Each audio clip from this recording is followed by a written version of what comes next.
नमस्कार बच्चों, आज की क्लास में हम सूफ़ी मत के विकास के बारे में पढ़ेंगे। तो प्यारे बच्चों, सूफ़ी शब्द का अर्थ सबसे पहले समझेंगे। ये जो शब्द है सूफ़ीवाद, एक अंग्रेजी का शब्द है सूफ़िज़्म, जो 19वीं शताब्दी में जिसको छापा गया। और इसका इस्लामी ग्रंथों में अगर देखें तो इसका नाम सूफ़िज़्म नहीं मिलता है, तसव्वुफ़ मिलता है। सूफ़ी मतलब तसव्वुफ़। अब ये शब्द कहाँ से आया, तो बहुत सारे विद्वान समझते हैं कि भाई ये लोग ऊन जैसा कोई बड़ा मोटा कपड़ा पहनते थे। जो तो सूफ़ का अर्थ है ऊन।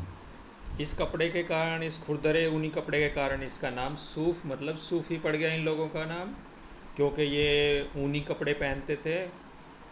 कुछ विद्वान ये भी मानते हैं कि भाई जो सूफ़ शब्द है ये सफ़ा से आया हुआ है, जिसका मतलब है साफ़। तो कुछ लोग ये भी मानते हैं कि भाई ये जो सफ़ा शब्द है ये पैगंबर की जो मस्जिद थी उसके बाहर एक चबूतरा था, और अनुयायी उसके जो शिष्य थे वहाँ बैठकर वो धार्मिक विचार विमर्श किया करते थे। तो हो सकता है उसकी वजह से भी ये सूफ़ी शब्द आया हो। खैर, हमारे पेपर में जो क्वेश्चन आ सकता है वो ये है कि सूफ़ी मत का हमारा विकास हमारे देश में किस प्रकार हुआ, और किस तरह से इनके विचारों ने लोगों को प्रभावित किया, भारतीय जीवन शैली पर इनका क्या प्रभाव हुआ, ये क्वेश्चन आ सकता है। तो सूफ़ीवाद के विकास के बारे में हम आपको छठे टॉपिक में इसमें बताएंगे। तो बच्चों, आप लोग ये ध्यान रखें, इम्पोर्टेंट क्वेश्चन आ सकता है। 1 नंबर का भी आ सकता है, 3 नंबर का भी और 8 नंबर का भी।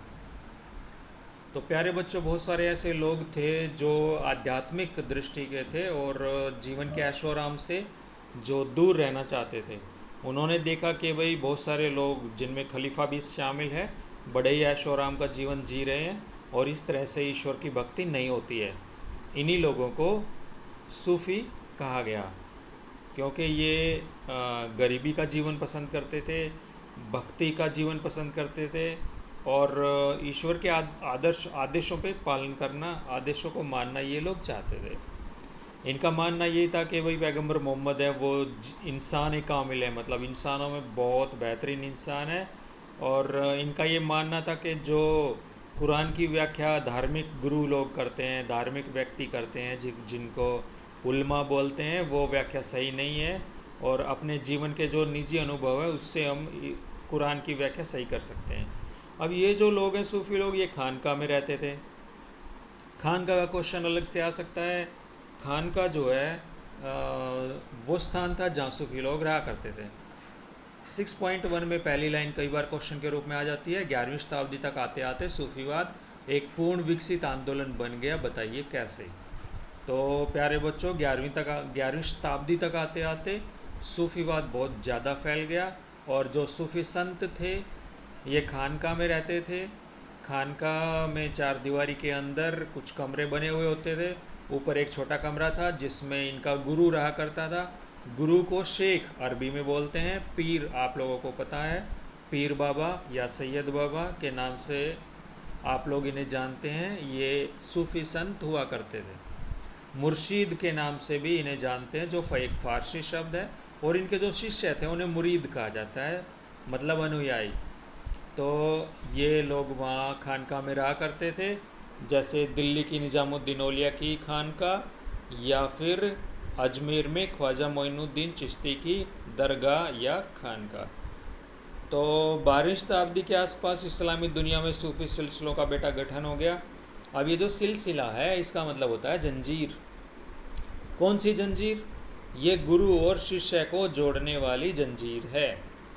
गुरु कौन है? शेख, पीर या मुर्शीद, कई नाम से जानते हैं, और शिष्य मतलब मुरीद। तो इनके बीच का जो रिश्ता है वो एक जंजीर से जुड़ा हुआ है। इसी को सिलसिला भी बोलते हैं, जैसे चिश्ती सिलसिला जो हमारे देश में बड़ा ही मशहूर रहा। इसकी जो पहली कड़ी है इस जंजीर की, वो पैगंबर मोहम्मद से जुड़ी हुई। तो इस तरह से गुरु और शिष्य के रिश्ते को जोड़ती हुई ये जंजीर है, जिसे हम सिलसिला बोलते हैं। जैसे चिश्ती सिलसिला, ख्वाजा मोइनुद्दीन चिश्ती की जो दरगाह है वो चिश्ती सिलसिले की दरगाह है। तो ये दरगाह में रहा करते थे और ये थेकड़ी लगे हुए वस्त्र पहनते थे, सिर इनका मुंडवा दिया जाता था इनके शिष्यों का। और इसके अलावा ये इनको बाकायदा शिक्षा दी जाती थी खानका में, दरगाह में, धार्मिक शिक्षा। और ये जो गुरु शिष्य की परंपरा है इसको ये लोग मानते थे। इसके अलावा इन्होंने कुछ स्थानीय परंपराओं को भी अपना लिया, जैसे योग और प्राणायाम को भी इन्होंने अपना लिया। जब खानका में गुरु की मृत्यु हो जाती थी, पीर की मृत्यु हो जाती थी, तो जो भक्त लोग थे उनके लिए ये जो दरगाह है या खानका है पवित्र स्थान बन जाती थी। और जो मृत्यु का जो दिन है वो एक त्यौहार के रूप में मनाया जाता है, जिसको उर्स बोलते हैं। उर्स का मतलब है आत्मा का परमात्मा से मिलन। उर्स का मतलब है विवाह। किसका विवाह? पीर की आत्मा का ईश्वर से मिलना, विवाह। तो उर्स, ये जो परिपाटी है इसका अर्थ है कि गुरु की मृत्यु हो गई है, पीर की मृत्यु हो गई है, और उस तिथि को उर्स मतलब विवाह के रूप में मनाया जाता है हर साल। ये एक तरह से धार्मिक यात्रा के रूप में लोग इसको करते हैं। खानका के बाहर के जीवन में आप लोग याद रखेंगे 2 तरह के सूफी संत थे। कई बार क्वेश्चन आता है कि बेशरिया और बाशरिया में अंतर बताइए। कुछ सूफी संत ऐसे थे जो खानका में नहीं रहते थे, उनको खानका का जीवन सही नहीं लगता था और वो ईश्वर की भक्ति में फ़कीर का जीवन जीते थे, एक जगह से दूसरी जगह ईश्वर की भक्ति में गीत गाते हुए। इनको कलंदर, मदारी, मलंग या हैदरी भी कहते हैं। तो ये जो सूफी संत हैं इनको बेशरिया बोलते हैं, क्योंकि ये शरिया का पालन नहीं करते थे। इसके अलावा वे सूफी संत जो शरीयत का पालन करते थे उनको बाशरिया कहा जाता है, जैसे निज़ामुद्दीन औलिया या मोइनुद्दीन चिश्ती अजमेर के, जिनको गरीब नवाज भी कहा जाता है। 7वें टॉपिक में हमारे देश के अंदर चिश्ती सिलसिले के बारे में बताया हुआ है। तो 7.1 में खान का एक तरह से सामाजिक जीवन का केंद्र थी। इसमें दिल्ली की निज़ामुद्दीन औलिया की दरगाह के बारे में बताया गया है। ये यमुना के किनारे बनाई गई थी और बहुत ही सारे समुदायों के लोग वहाँ जाते थे, जिसमें सेना के लोग और बहुत सारे फ़कीर, हिंदू योगी, गरीब, अमीर, कवि, व्यापारी, शिल्पकार, मंत्री, सेनापति, बहुत सारे लोग वहाँ जाया करते थे। 2 मशहूर नाम हम आपको बताएंगे। अमीर खुसरो जो एक कवि थे, और अमीर हसन सिजजी जो दरबारी थे। एक दरबारी इतिहासकार भी थे, जियाउद्दीन बर्नी, जो निज़ामुद्दीन औलिया की दरगाह में जाते थे। वहाँ सामाजिक काम होते थे और लोग वहाँ जाते थे खानका में पीर बाबा का आशीर्वाद लेने के लिए, अपने दुखों को दूर करने के लिए, ताबीज़ लेने के लिए, ईश्वर का आशीर्वाद लेने के लिए। वहाँ सामुदायिक रसोई भी चलती थी जो बिना मांगी हुई खैर पर चलती थी, बिना मांगे हुए दान पर चलती थी, जिसको फुतू बोलते हैं। तो बहुत सारे समुदायों के लोग वहाँ जाते थे, पीर बाबा के सामने वो झुकते थे और वहाँ कुछ स्थानीय परंपराओं को भी अपना लिया था, इसलिए खानका बहुत अधिक प्रसिद्ध हो गई थी। स्थानीय परंपराएं जैसे यौगिक प्राणायाम, व्यायाम, योग करना, सिर मुंडा लेना शिष्य का, मिलने वाले जो आएंगे उनको पानी पिलाने की परंपरा, या शेख के सामने झुकना, पैर छूने की परंपरा, इस तरह की स्थानीय परंपराओं को भी अपना लिया, इसलिए खानका का जीवन बड़ा ही मशहूर हो गया। खानकाओं में जब लोग जाते थे गुरु के दर्शन के लिए, इसको जियारत कहते हैं। जियारत का मतलब है एक तरह की तीर्थ यात्रा, एक तरह की धार्मिक यात्रा। तो खानका में लोग आशीर्वाद की उम्मीद से जाते थे, ताबीज़ लेने के लिए जाते थे। और जो ये चिश्ती समुदाय के संत थे, चिश्ती संत थे, जैसे अजमेर के ख्वाजा मोइनुद्दीन चिश्ती, जिन्हें गरीब नवाज भी कहा जाता है, और दिल्ली के निज़ामुद्दीन औलिया बड़े ही प्रसिद्ध थे। जो अजमेर की दरगाह है वो उसका हमें किताबों में जिक्र मिलता है, सबसे पहला 14वीं शताब्दी का। ये जो ख्वाजा मोइनुद्दीन चिश्ती है, इन्हें गरीब नवाज भी कहते हैं, और वो अपने सादे जीवन के लिए जाने जाते थे, लोगों का भला करने के लिए जाने जाते थे।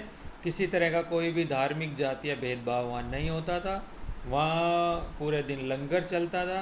और पहले सुल्तान जो उनके पास गए उनका नाम था, एक तुगलक सुल्तान थे, मोहम्मद बिन तुगलक। जबकि शेख की मज़ार पर जो अजमेर की मज़ार है, वहाँ पहली इमारत मालवा के सुल्तान गियासुद्दीन खलजी ने 15वीं शताब्दी में बनवाई।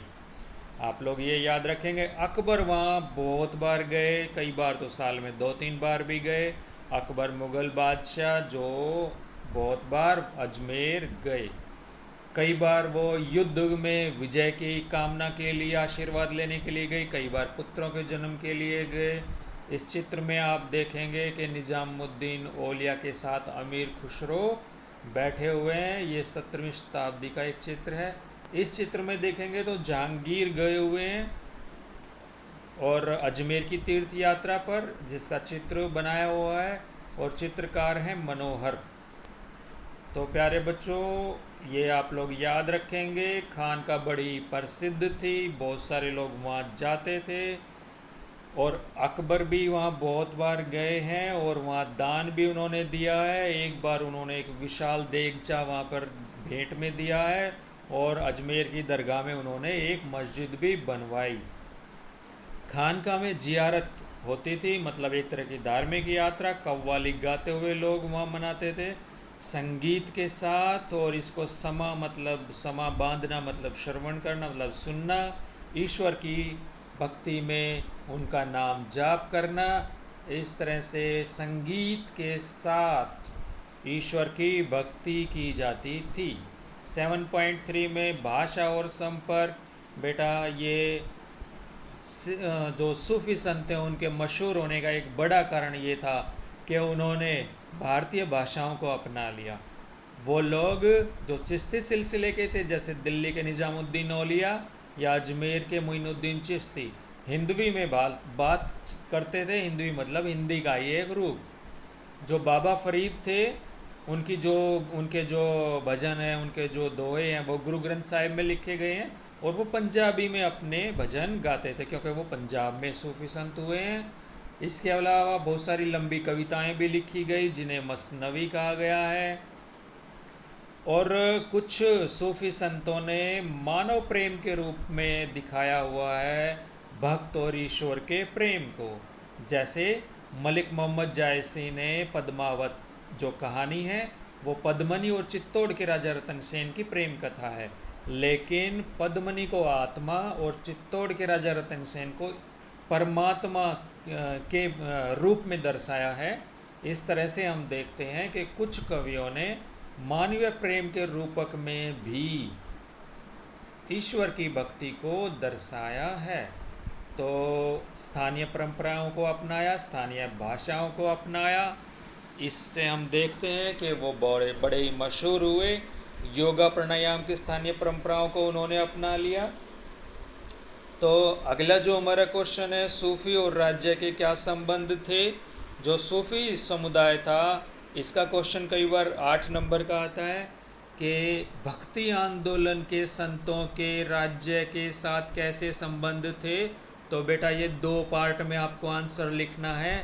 एक आपको अलवार और नैनार संतों के बारे में लिखना है, जिसमें उन्होंने जो चोल राजा थे, उन्होंने इन अलवार और नैनार संतों के भजनों को, इन संतों की मूर्तियों को बड़े बड़े विशाल मंदिरों में स्थापित करवाया।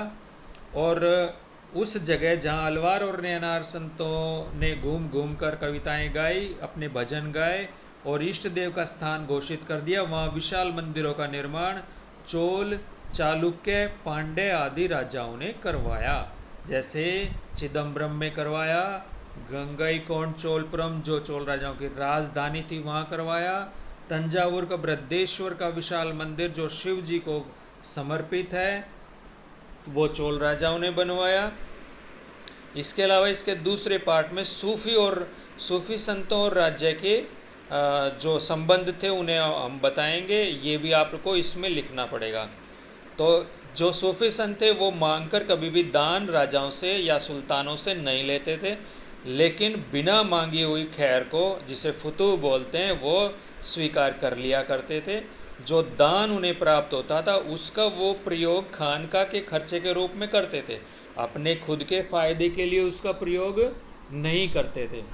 जैसे खानका में खाने की व्यवस्था करनी है, जो शिष्य हैं उनके कपड़े खरीदने, उनके रहने की व्यवस्था करनी है, लंगर के लिए भोजन की व्यवस्था करनी है, उसमें इस धन का प्रयोग कर दे देते जो दान में सुल्तानों द्वारा दिया जाता था।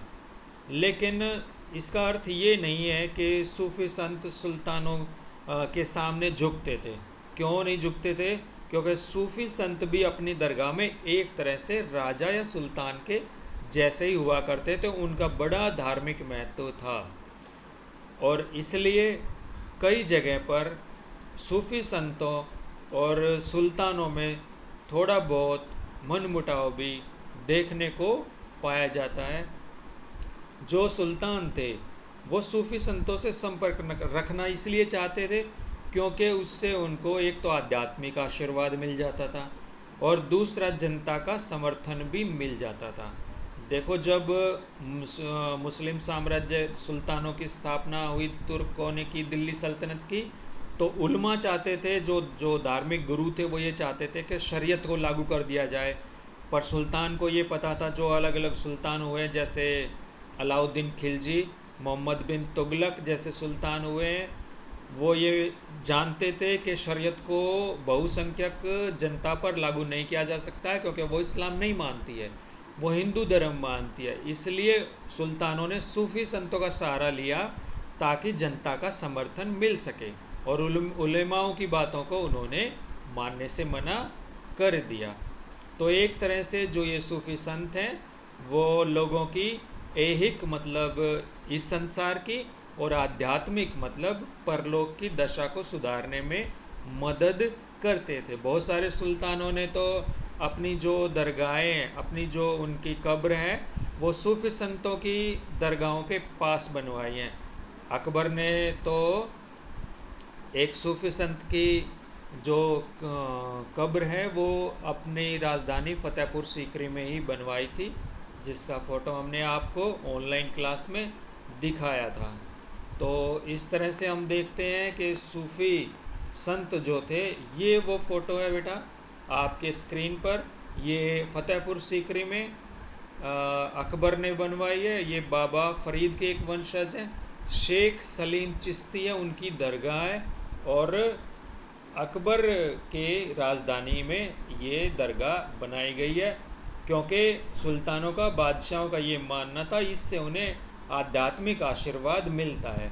अब बेटा 8वें टॉपिक में हम आपको कबीर के बारे में बताएंगे, कबीर की शिक्षाओं के बारे में बताएंगे, बहुत इम्पोर्टेंट क्वेश्चन है। इसके अलावा गुरु नानक के बारे में बताएंगे, गुरु नानक की शिक्षाएं बहुत बार आती हैं, कबीर की शिक्षाएं बहुत बार आती हैं, और मीराबाई के बारे में बताएंगे जिन्होंने श्री कृष्ण को ही अपना पति मानकर उनकी आराधना की। 8वें टॉपिक में सबसे पहले हम कबीर के बारे में बताते हैं। यहाँ 3 नंबर का हमारा क्वेश्चन आता है 8.1 में, कबीर की वाणी 3 विशिष्ट परिपाटियों में संकलित है, अपने उत्तर के पक्ष में तर्क दीजिए। तो भाई 3 विशिष्ट परिपाटी कौन सी हैं? नंबर 1 कबीर बीजक है। ये कहाँ पर है बेटा? इसमें बहुत सारे दोहे लिखे गए हैं और ये कबीर पंथी लोग हैं। कबीर बीजक उन्होंने संकलित किया है वाराणसी उत्तर प्रदेश के अंदर और वाराणसी के आसपास के क्षेत्र में। तो कबीर की वाणी 3 परिपाटियों में संकलित है। क्वेश्चन याद रखें, पहला पॉइंट कबीर बीजक जो वाराणसी और उसके आसपास के क्षेत्र में है। नंबर 2 कबीर ग्रंथावली है जो राजस्थान में दादू पंथियों द्वारा संकलित है, इसमें भी कबीर के दोहे हैं, उनकी वाणी है, उनके भजन हैं। और नंबर 3 सिखों के पवित्र ग्रंथ आदि ग्रंथ साहिब में भी कबीर के बहुत सारे दोहे लिखे हुए हैं, उनके पद लिखे हुए हैं। क्वेश्चन में रिपीट करता हूँ, कबीर की वाणी 3 विशिष्ट परिपाटियों में संकलित है, बताइए कौन कौन सी? पहली कबीर बीजक जो वाराणसी उत्तर प्रदेश के क्षेत्र में है। दूसरी कबीर ग्रंथावली जो दादू पंथियों के पास है राजस्थान में, ये एक संप्रदाय है कबीर पंथियों का। तीसरी आदि ग्रंथ साहिब में कबीर के बहुत सारे दोहे लिखे हुए हैं, उनकी शिक्षाएं लिखी हुई हैं। तो ये आप लोग क्वेश्चन को याद रखें। और कई बार जो कबीर है वो अपनी बात कहने के लिए उलटबासी का प्रयोग करते हैं। उलटबासी मतलब उल्टी कही गई बात। जैसे जैसे समंदरी लागी आगी के भाई समुद्र में आग लग गई, तो क्या समुद्र में सच में आग लग गई? नहीं, ये एक तरह से उल्टी कही गई बात है। वो रोज़मर्रा के अर्थ को उलट देती है। अपनी बात को कहने के लिए उल्टे शब्दों का प्रयोग करते हैं। वो संत भाषा का प्रयोग करते हैं।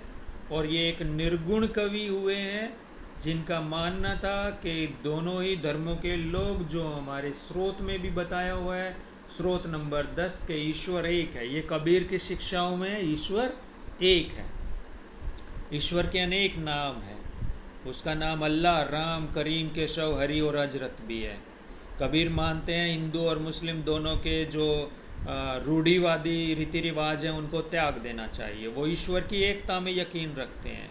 इसके अलावा वो बड़े ही लोगों की साधारण भाषा में अपने संदेश देते हैं। इसके अलावा वो निराकार ईश्वर के बारे में बताते हैं कि ईश्वर निराकार है, उसका कोई किसी तरह का आकार नहीं है। इसके अलावा वो बताते हैं कि किसी भी तरह का भेदभाव धार्मिक और सांप्रदायिक जाति आधार पर नहीं होना चाहिए और समाज में समानता या समरसता मिलजुल कर रहना चाहिए। एक और क्वेश्चन यहाँ आता है कि कबीर की वाणी जो है वो 3 परिपाटियों में संकलित है, जो हमने आपको ऊपर बताया है। कबीर बीजक, कबीर ग्रंथावली और तीसरा आदि ग्रंथ साहिब। एक क्वेश्चन कई बार 3 नंबर का हो रहा है कि परम सत्य को बताने के लिए कबीर अनेक परिपाटियों का सहारा लेते हैं, विस्तार से उल्लेख कीजिए। तो ये क्वेश्चन हमारा कई बार आता है। इसका उत्तर हम आपको बताएंगे। इसमें 3 पॉइंट हम बताएंगे कि कबीर परम सत्य को बताने के लिए 3 परिपाटियों का सहारा लेते हैं। पहली, इस्लामी दर्शन से वो प्रभावित थे, तो वो परम सत्य को बताते हैं कि वो तो अल्लाह है, खुदा है, हजरत है और पीर है। वो बहुत सारे नाम का प्रयोग लेते हैं। तो यहाँ वो इस्लामी दर्शन से प्रभावित होकर। दूसरे नंबर पे वो हिंदू दर्शन के वेदांत दर्शन से प्रभावित होकर परम सत्य को अलख निरंजन बोलते हैं कि अदृश्य है, निराकार है, वो ब्रह्मन है, वो आत्मन है, जैसे शब्दों का प्रयोग परम सत्य या ईश्वर के लिए करते हैं। तीसरा, कबीर योगी परंपरा से प्रभावित होकर शब्द और शून्य जैसे शब्दों का प्रयोग करते हैं परम सत्य मतलब ईश्वर के लिए। तो कबीर परम सत्य को वर्णित करने के लिए 3 परिपाटियों का प्रयोग करते हैं। पहली इस्लामी दर्शन है, दूसरी वेदांत दर्शन है और तीसरी योगी परंपरा है। इसको आप लोग याद रखेंगे। इसके अलावा नाम सिमरन की हिंदू परंपरा में भी विश्वास रखते हैं और अपने बहुत सारे दोहे वो इसको समर्पित करते हैं। वो बहुदेववाद का खंडन करते हैं, मूर्ति पूजा को गलत बताते हैं, एकेश्वरवाद में मतलब एक ही ईश्वर है में यकीन रखते हैं और वो दोनों ही धर्मों के रूढ़िवादी रीति रिवाजों को त्यागने की बात कहते हैं।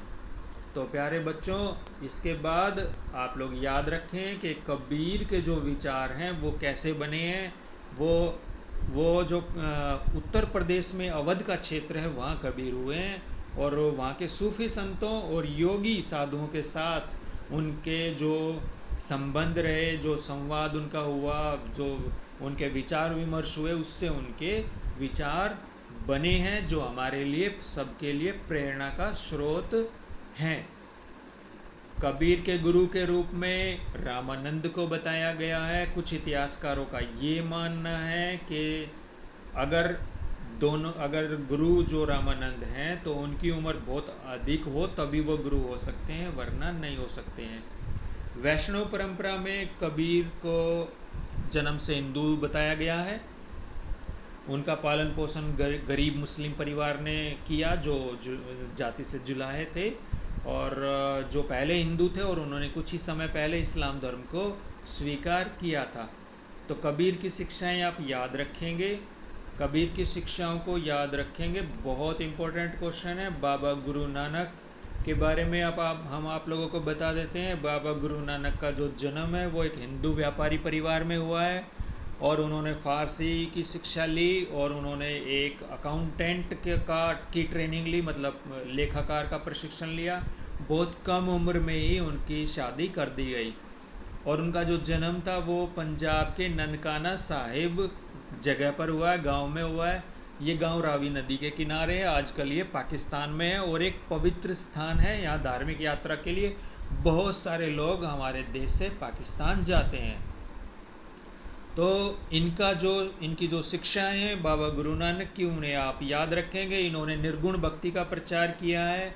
इनके हिसाब से ईश्वर निराकार है, उसका कोई लिंग नहीं है, कोई आकार नहीं है। इनकी शिक्षा थी बाबा गुरु नानक जी की कि बाहरी आडंबरों को हमें नहीं मानना चाहिए, हमें ईश्वर की भक्ति में लीन रहना चाहिए, उनका नाम जपना चाहिए। हमें यज्ञ, अनुष्ठानिक स्नान या किसी तरह की मूर्ति पूजा या कठोर तप करने की आवश्यकता नहीं है। इनकी शिक्षाएं थी कि हिंदू और मुस्लिमों के धर्म ग्रंथों में बहुत सारी बातें जो हैं वो रूढ़िवादी हैं, इसलिए उनको मानना नहीं चाहिए। और बाबा गुरु नानक की शिक्षाएं जो थी वो बड़ी सरल थी। उन्होंने सरल भाषा का प्रयोग किया है और उन्होंने लगातार ईश्वर का नाम जपना, रब का, खुदा का नाम जपने की बात कही है। उनके विचार पंजाबी भाषा में शब्द के माध्यम से लिखे गए हैं। और आप लोग याद रखें, वो स्वयं एक धर्म चलाना नहीं चाहते थे, लेकिन उनके अनुयायी जो थे, उनके शिष्य जो थे, उन्होंने खुद को हिंदुओं और मुस्लिमों से अलग करने के लिए अपनी अलग जो रीति रिवाज थे, समुदाय को संगठित किया, नियमों का निर्धारण किया और सिख धर्म के रूप में फिर वो उभरते चले गए। तो जो बाबा गुरु नानक थे, उनकी शिक्षाओं को, उनके साथ कबीर की शिक्षाओं को, उनके साथ रविदास की शिक्षाएं और बाबा फरीद जो सूफी संत हुए पंजाब के, उनकी शिक्षाओं को सिखों के 5वें गुरु ने एक किताब में लिखवाया, एक पवित्र किताब में लिखवाया, जिसे आदि ग्रंथ साहिब के नाम से जानते हैं। इसी को गुरबानी भी कहते हैं। ये सिखों के 5वें गुरु अर्जुन देव ने आदि ग्रंथ साहिब, जिसे गुरबानी कहते हैं, का संकलन करवाया है। ये आप लोग याद रखेंगे, इसी को गुरबानी भी कहते हैं। इसके बाद गुरु गोविंद सिंह जो थे वो 10वें गुरु हुए हैं। उन्होंने गुरु नानक, कबीर और रविदास जो गुरु हुए हैं, उसके अलावा बाबा फरीद, इनकी रचनाएं जो हैं, इनके दोहे जो हैं वो आदि ग्रंथ साहिब में लिखे हुए हैं।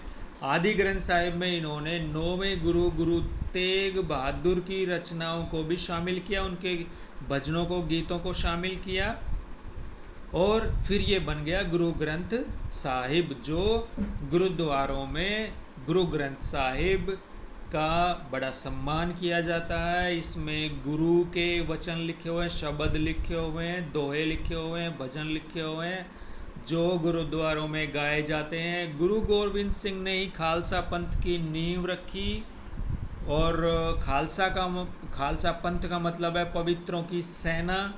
और 5 प्रतीक गुरु गोविंद सिंह ने सिखों के लिए निर्धारित किए। नंबर 1, बिना कटे हुए केश, कृपाण, कच्छ, कंगा और लोहे का कड़ा। नंबर 1, बिना कटे हुए केश। नंबर 2, कृपाण, जैसे कटार टांगे हुए रहते हैं सिख लोग। और तीसरा एक कच्छ और चौथा एक कंगा और 5वां लोहे का कड़ा।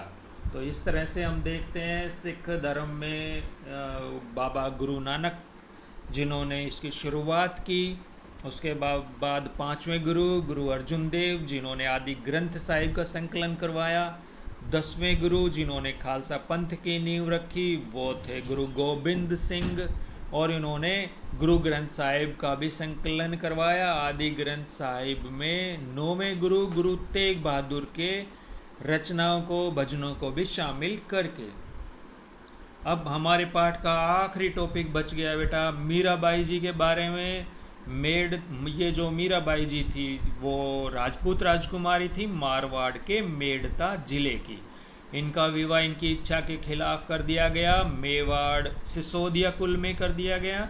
और इन्होंने, क्योंकि ये पारिवारिक जीवन जीना नहीं चाहती थी, भक्ति में ही अपना जीवन गुजारना चाहती थी, इसलिए इन्होंने पति की आज्ञा की अवहेलना की और पत्नी और माँ के दायित्व को निभाने से मना कर दिया, और इन्होंने कृष्ण को ही अपना एकमात्र पति स्वीकार किया। इस कारण इनके परिवार वालों ने इनको विष देकर मारने की भी कोशिश की, इनके ससुराल वालों ने, लेकिन ये बच गई और राजमहल से निकलकर एक घुमक्कड़ भक्ति संत, महिला संत, भजन गाती हुई बाकी जीवन इन्होंने इसी रूप में बिताया। कुछ परंपराओं के अनुसार मीरा जी के जो गुरु थे वो रैदास थे, जो चर्मकार थे। इससे हमें ये लगता है कि उन्होंने जातिवादी समाज की रूढ़िवादिता का उल्लंघन किया, उसकी आलोचना की, और उन्होंने महलों के ऐशोआराम को त्याग दिया, विधवा के सफ़ेद वस्त्र पहने, जिससे हमें लगता है कि एक रूढ़िवादी समाज की परंपराओं को उन्होंने तोड़ा। मीराबाई के आसपास अनुयायियों का जमघट तो नहीं रहता था और कोई निजी मंडली भी उनकी नहीं थी, लेकिन उनके जो भजन थे वो बहुत अधिक गुजरात और राजस्थान में बहुत सारे लोग उन्हें गाते हैं, और बहुत सारे ऐसे लोग भी गाते हैं जिन्हें निम्न वर्ग का समझा जाता है। तो मीराबाई के बारे में आप लोग ये याद रखेंगे, कृष्ण को ही उन्होंने अपना एकमात्र पति मानकर उनकी आराधना की। इसके साथ हमारे पाठ का अंत हुआ बेटा। इसको अच्छे से पढ़ना है, याद करना है और अपना खूब अच्छे से ध्यान रखना है। नमस्कार।